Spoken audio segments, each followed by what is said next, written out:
The sky over 442B turned red when the ship broke through the atmosphere. Commander Hayes stood on the observation deck and watched the vessel descend like a falling star. The colonial settlement of New Haven had only 8,000 people. They were farmers, scientists, and families who came to build a new home light years away from Earth. None of them were soldiers. None of them were prepared for what was coming. The first thing everyone noticed was the sound. It was a low rumble that made the ground shake and the windows rattle. People rushed out of buildings to look up at the sky. What they saw made them stop moving.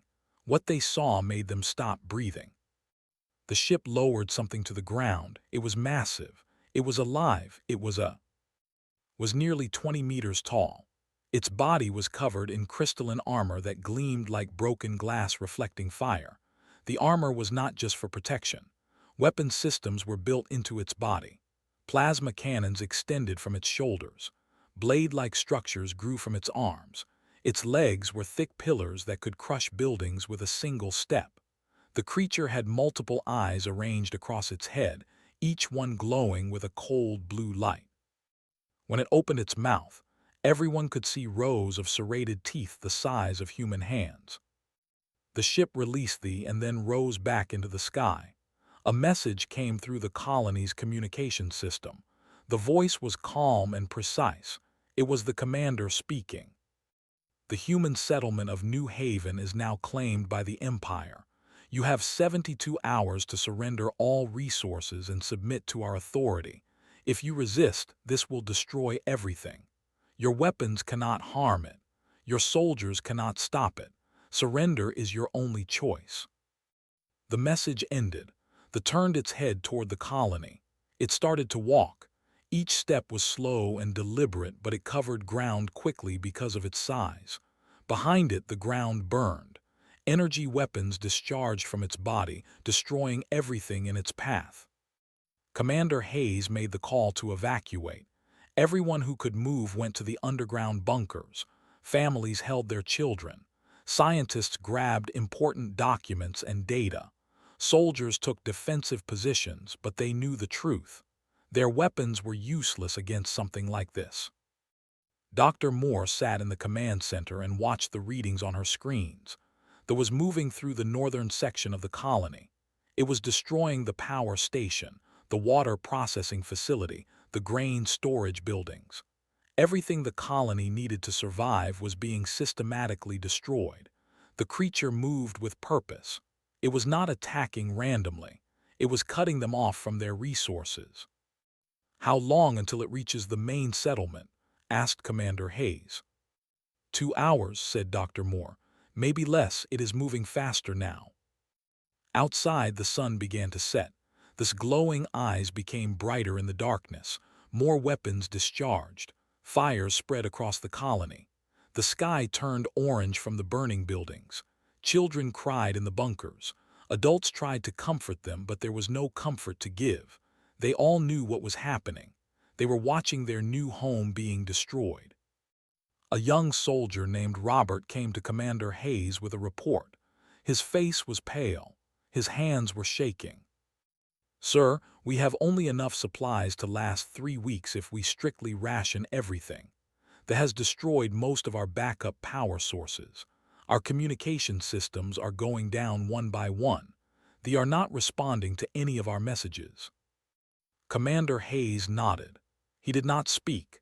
He was thinking about the families in the bunkers. He was thinking about the children who would never see their homes again. He was thinking about the fact that humanity had come to this world to build something, and now it was all being taken away. They reached the main settlement as darkness fell completely. It moved through the streets like a god of destruction. Soldiers fired weapons at it from defensive positions. The weapons barely made marks on the crystalline armor. They responded by destroying the defensive positions. Soldiers died. Buildings fell. The colony that had taken 5 years to build was being erased in a single night. Dr. Moore continued to monitor the systems. She watched as one by one the sensors went dark. She watched as they moved closer to the central bunker. The creature was nearly on top of them now. Soon, it would find the entrances to the underground facility. Soon, it would find the families hiding below.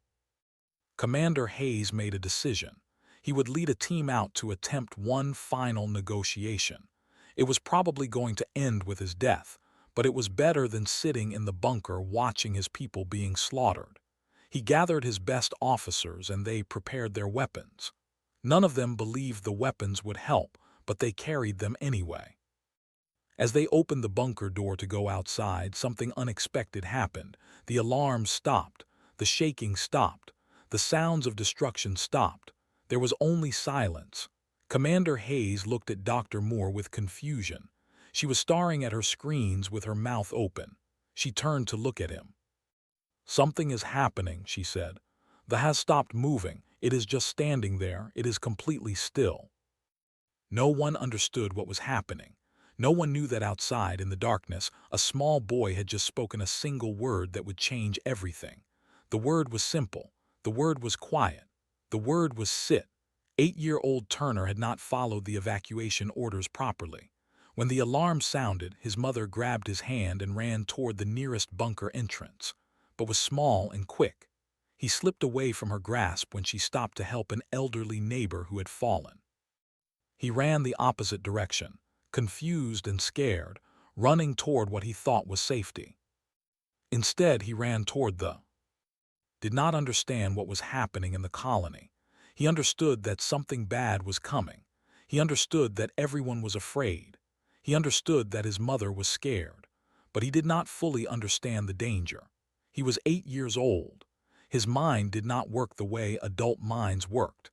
He did not calculate odds or think about weapons or consider the physics of large creatures destroying small buildings. He simply ran through the dark streets until he came to an open area near the edge of the settlement. And there, backlit by the fires burning in the distance, he saw something so huge that it did not seem real. It looked like a monster from a picture book. It looked impossible. Stood motionless in the street. Its multiple eyes were looking down at the small human standing in front of it. The creature had stopped moving because something in its programming had triggered. Something ancient and deep in its biological systems had responded to the vibration in the air. The voice of the boy. The single word spoken in a voice so clear and so confident that it bypassed all the controls and spoke directly to something older. Something that remembered a time before it was a weapon. Did not run away. That was the strange thing. The normal response would have been to run. The normal response would have been to scream. But had owned a dog before coming to this planet. Her name was Bella. Bella was a big dog, a golden retriever, and had learned how to train her using simple commands. His father had taught him that dogs were pack animals. His father had taught him that if you were calm and confident, the dog would trust you. Took a step forward. His small voice came out quiet but steady. "Sit," he said. The lowered itself. Its massive body bent and folded. It sat on the ground like an obedient animal, its legs folded beneath its armored body. Its weapons systems hung silent. Its eyes focused on the small boy standing before it. Soldiers watching from their defensive positions saw this happen and did not believe what they were seeing. Dr. Moore, sitting in the command center, watched the sensor readings change and thought her equipment was broken. How could something so large respond to something so small? How could a child's voice do what military weapons could not? But did not question it. Simply accepted what had happened because his mind did not tell him it was impossible. A dog sits when you tell it to sit. A creature sits when you tell it to sit. That was the simple logic of an 8-year-old boy. Walked closer. He did not walk fast. He walked the way he had walked toward Bella when she was being stubborn about training. He walked with confidence. He walked with the understanding that he was in control of this moment. Up close there was even more enormous. One of its feet was as big as a small house. One of its eyes was as large as head, but did not feel afraid anymore. He felt something different. He felt like the creature was sad. He felt like something was wrong with it. He felt like it was trapped. The boy reached out and touched the crystalline armor. It was hard and cold and smooth. Patterns of light moved beneath the surface like memories trying to escape, looked up at this face. "What is your name?" asked. The creature made a low sound that shook the ground. It was not a sound of aggression. It was a sound of something else, something like sadness, something like loneliness. More soldiers began to emerge from their positions. They kept their weapons ready, but they did not fire. They did not know what they were witnessing, but they knew it was important. They knew they should not interrupt it. Commander Hayes stepped out of the bunker entrance with Dr. Moore beside him. They watched in amazement as a small boy stood next to a massive alien weapon and held his hand against its armored body. They watched as the creature made no hostile moves. They watched as something impossible unfolded before their eyes. "What is he doing?" whispered Commander Hayes. Dr. Moore was working on her tablet, looking at the biometric readings from the... Her eyes went wide. "Its stress levels are dropping," she said. "Its aggressive systems are powering down. Its heart rate is decreasing. Sir, the creature is calming down. It is actually becoming less hostile." Turned and looked at all the soldiers and adults watching him. He was still small, but his voice was clear. "He is not mean," said. "He is just scared. Can we please not hurt him?" No one knew how to respond to that. No one had expected a child to speak words of compassion about the creature that had just destroyed most of their colony. But as they watched the boy stand calmly next to the massive, something shifted in the minds of everyone watching. Maybe there was another way. Maybe there was something more than weapons and conflict. It lowered its head and reached up and touched the creature's face. In that moment, the entire fate of the colony changed. The first hour after made contact with it was chaos. Soldiers did not know whether to shoot or stand down. Commanders had to make immediate decisions with almost no information. Dr. Moore set up monitoring equipment as close as she dared. Scientists were frantically reviewing every piece of data they had about the creature. Communications specialists tried to reach the ship in orbit, but there was no response. Through it all stayed calmly next to the creature had not moved. Its crystalline armor still gleamed in the light from the burning buildings. Its eyes still tracked the boy's movements, but it did not attack. It did not move. It simply sat and waited. As the night passed, began to give more commands. He remembered his training sessions with Bella. He remembered his father's patient voice explaining how dogs learned best through repetition and positive reward. Did not have treats to give but he had something else. He had genuine kindness and genuine interest in the creature. "Down," he said, making a hand gesture downward. The lay down on its armored belly. Its weapon systems remained dormant. Its multiple eyes watched the boy with what looked like curiosity. "Stay," said, walking away from the creature and then turning to look back. They did not follow. It remained in place, its eyes following the boy's movement but its body completely still. Soldiers and civilians had slowly gathered at a safe distance to watch. Children emerged from the bunkers with their parents. They watched a small boy command a massive alien weapon through simple words and hand gestures. What they were seeing violated everything they understood about nature and combat and power. And yet it was undeniably happening. Dr. Moore came closer with her equipment. She moved slowly and deliberately, keeping her movements calm and non-threatening. She had realized something important from studying the creature's biology. It was not just built from advanced technology. It had biological systems, real organs, real neural pathways. It was partially animal underneath all the armor and weapons. "The creature has been engineered with instinctive hierarchies," she explained to Commander Hayes. "It has systems designed to recognize and obey dominant authority figures. They probably control it through electrical impulses or chemical signals that activate these dominance patterns." "So why is it listening to an 8-year-old child?" asked the commander. "Because," said Dr. Moore slowly, "the child is giving it something the never gave it. The child is giving it kindness. The creature's biological systems may be evolved from something that required social bonding. They used it as a weapon, but underneath all that engineering, there might be an animal that needs connection. Continued his training through the rest of the night. Come morning, the knew more commands. It would stand when told to stand. It would lie down when told to lie down. It would raise one massive limb when pointed at it. Each successful command seemed to calm the creature more. Its aggressive energy was being redirected into this relationship with the boy. By midday was sitting with his back against the creature's armored body, eating food that soldiers had brought him. They had not attacked him. It had not tried to hurt him. It had simply responded to his voice with perfect obedience.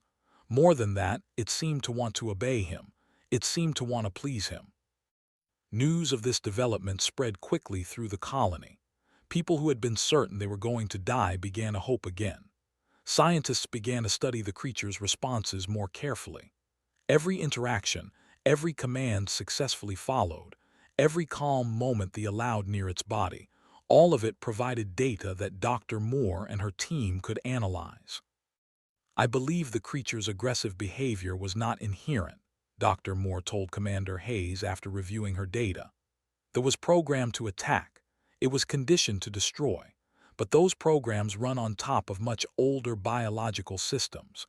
Remove the hostile stimulus, introduce positive reinforcement, and you are not fighting a monster. You are dealing with an animal that was forced to behave like a monster. Can we trust that assessment? Asked the commander. The boy has been sitting against its body for 3 hours, said Dr. Moore. If the creature wanted to harm him, he would already be dead. The fact that is still alive suggests something much different. It suggests the creature does not want to harm him. It suggests the creature does not want to harm anyone now. Fell asleep against this armor in the afternoon. Soldiers watched nervously as the boy slept, but the creature did not move. It did not adjust position. It simply kept itself perfectly still to avoid disturbing the sleeping child. As evening came and woke, he stood and looked up at the massive face above him. "What is your name?" he asked again. The creature made that low sound once more. This time, Dr. Moore was recording it. After analyzing the sound, she would later discover it was a name, spoken in frequencies mostly beneath human hearing. In the language, it meant something close to strider or wanderer, but could not pronounce it, so he gave the creature a new name, a simpler name, a name that meant something different. "I will call you," said, "because that sounds like what you sound like." And from that moment forward, they had a name that meant more than what they had given it. It had a name given with affection. It had a name given by someone who saw it not as a weapon, but as a friend. 3 days passed. Continued working with, teaching the creature new responses and behaviors. The creature that had destroyed supply depots and weapon stations and defense structures now responded to the voice of a child with perfect attention. Scientists continued to take measurements and data. The colony began to repair damage and account for losses. No one had died, which was a miracle that still seemed impossible. But on the 4th day, a message came through the communication system. The commander's voice was sharp and angry. "This is the Empire demanding the return of military asset. You have damaged the creature's programming. You have interfered with our operation. Return the creature to the coordinates we are transmitting, or we will destroy your colony and everything in it. You have 6 hours to comply." The colony fell silent. Everyone understood what this message meant. They had not forgotten about them. They were still watching. They were still in orbit above them, and they were still willing to kill everyone if they did not get what they wanted. Commander Hayes called an emergency meeting with his senior staff and the scientists. Dr. Moore presented her findings about its biological nature. She explained that the creature's behavioral changes were not damage to programming. The creature was simply responding to kindness the way many biological beings responded to kindness. "The creature could kill all of us instantly," she said, "but it has not. Instead, it has bonded with the child. This is not a failure in the creature's systems. This is a success in understanding what the creature actually is." "So what do we do?" asked Commander Hayes. "They want it back. They have threatened to destroy us if we do not return it." "We cannot return it," said a young officer named David. "If we send it back, they will destroy it for being defective. They will also know that we have discovered a way to control their greatest weapon. They will come back and make sure it never happens again. They will make sure we never happen again." The room was quiet. Everyone understood the logic. Everyone understood that this was a choice between a hard path and an impossible path. It was who provided the answer, though he did not know it at the time. The boy had been sitting with throughout the meeting, waiting in an adjacent room where monitors showed the discussions. When he was told about the message, did not cry. He did not show fear. Instead, he became angry. He became determined. "We cannot send him back," said. "He is not a thing. He is not a weapon. He is a friend. And they hurt him. They made him do bad things. He did not want to destroy things. They made him want to destroy things." Commander Hayes found himself listening to an 8-year-old child explain philosophy and ethics in a way that seemed more clear than anything the adults had said. "They do not understand," continued. "They do not know that can be something else. They do not know that something can stop being a weapon if someone shows it that it does not have to be. If we send him back, we are telling him that being kind is wrong. We are telling him that we do not believe in him." The commander looked at Dr. Moore. The scientist was nodding slowly. "The boy is right," she said. "Has a choice now. It has seen that there is another way to exist. If we send it back into control, we are forcing it back into a cage it has already escaped." Commander Hayes made his decision. It was the most dangerous decision of his life, but he made it. He called the ship and requested a dialogue. To his surprise, they accepted. A video communication opened, and the face of the commander appeared on screen. The being was tall and angular, with multiple manipulation appendages and eyes arranged in geometric patterns. "Your time has expired," said the "Return our asset." "No," said Commander Hayes simply, "but I have something else to offer you." "You have nothing we want," replied the "We have understanding," said Commander Hayes. "We have discovered something about you that you do not know. We have discovered how to control it completely, not through violence or weapons, but through biology, through the deeper systems beneath your engineering." The commander was silent for a moment. "That is not possible," it said finally. "It is possible," said Commander Hayes. "And we can teach you how, but you have to stop trying to destroy us. You have to accept a truce so that we can study this creature together and understand what it really is." There was a long silence. There was calculating options. Was there value in understanding how to better control the creature? Was there danger in trusting the humans? In the balance between these questions, there was a moment of opportunity. "We will enter into temporary dialogue," they finally said. "You will have one chance to demonstrate this control. If you are deceiving us, we will destroy your colony and take back the creature." Commander Hayes agreed. He knew this was a dangerous path. He knew that failure meant death for everyone. But he also knew that staying on the colony meant waiting to be destroyed. And he knew that deserved a chance at something better. He turned to and asked the boy if he was ready. Nodded. He stood and took a deep breath. He was about to become the most important person in the entire colony. He was about to show the Empire something they had never imagined possible. The ship descended toward the colony. It was a military vessel, equipped with weapon systems that could level the entire settlement in seconds. But it came with its weapons powered down, a show of temporary truce. Commander Hayes stood with and in an open area that had been cleared for the meeting. Dr. Moore and her team stood nearby with all their monitoring equipment. The commander descended in a transport vessel. When it emerged, it was even larger than it had appeared on screen. It had 6 limbs arranged in a pattern that allowed it to move with strange grace. Its face was a collection of sensors and optical devices that gave it the appearance of something not quite alive, despite having skin and appendages.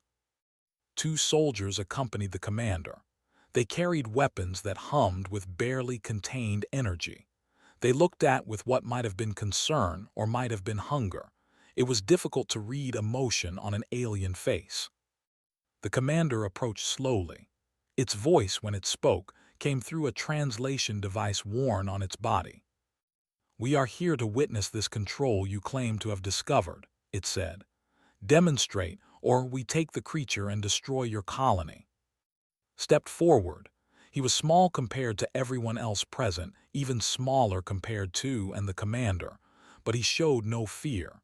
He had been spending every moment of the last 3 days with. He understood the creature now. He trusted it. "Stand," said. Rose from where it had been resting. Its massive frame straightened.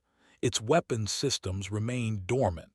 The commander made a sound that might have been surprise. "Walk with me," said. Followed the boy through the clearing. Each step was careful and controlled. The creature that had been programmed for destruction was now moving like a pet following its owner. The commander moved closer to Dr. Moore. "This is biological conditioning," said Dr. Moore. "The creature has instinctive systems inherited from ancient biological ancestors. These systems respond to positive social bonding. Your engineers built a weapon, but they built it on top of something that wanted social connection." "That is not possible," said the. "We removed all such instincts." "No," said Dr. Moore. "You suppressed them. You buried them under layers of control programming, but they were never fully eliminated. They were simply waiting." Continued his demonstration. He had lied down. He had it raise its limbs on command.